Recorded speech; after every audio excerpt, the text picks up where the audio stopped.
death anniversary ng aking papa. Nasa heaven na talaga siya. Alam mo kung wala pala talaga tayong papa, mahirap din, pero matagal na kasi siyang wala, kaya nakaya na namin, nakamove on na din, kasi din yung papa ko ay palahubog, kaya madaling kinuha ni Lord. Ano pa lang siya, 52 pa lang siya, kinuha na siya ni Lord, pero okay na din yun, at least naaga siyang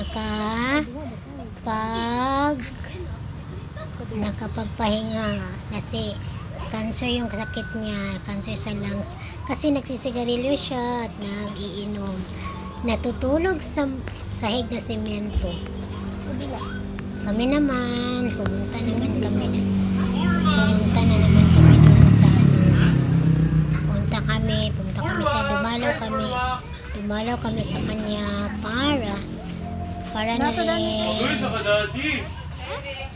para naman kasi na-miss na namin siya, at naganda din kami ng kunting salo-salo para sa kanyang 8th anniversary.